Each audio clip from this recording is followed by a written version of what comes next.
There are two truths in this world. Number one, Lance Armstrong, if he's talking to you, he's probably lying. Jeb Bush, number two, has a surname problem. It's too obvious to avoid, and today he did not beat around the bush. I've also been fortunate to have a father and a brother who helped shape America's foreign policy from the Oval Office.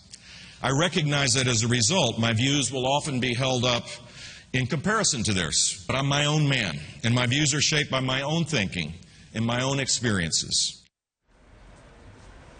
So, John, I guess the question becomes, can Jeb Bush simultaneously embrace and separate himself from his family ties? That is a tricky tightrope to walk, Phil, I think. You know, it's kind of what he has to do. He's not going to disown his brother. He's not going to disown his father. On the other hand, he can't fully embrace, certainly not his brother, because not only within the country but within the Republican Party, the Bush brand is pretty tarnished. He's got to be his own man, but trying to find that middle ground is, I think, going to be extremely, extremely tough. How do you hold someone close while pushing them away at the same time?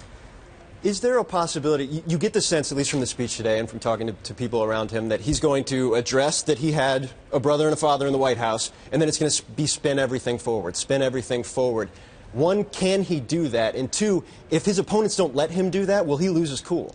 Well, that is there's a temperament question and then there's a plausibility question. You know, he is going to be asked questions. You know, he talked today a little bit about the surge and about Iraq. He mentioned it. We're going to talk about this a little bit more later. But he mentioned the Iraq surge where he says that was a heroic thing. But he says mistakes were made around Iraq, right? People are going to ask him questions about that.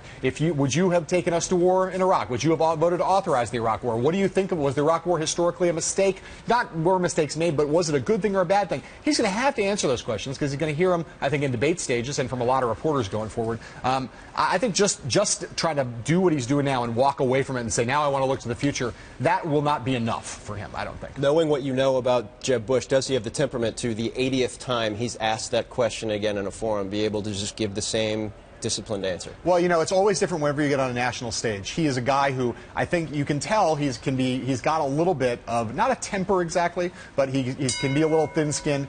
The question is when he gets out on the national stage whether he can keep it in check, and I don't know the answer to that question as of yet.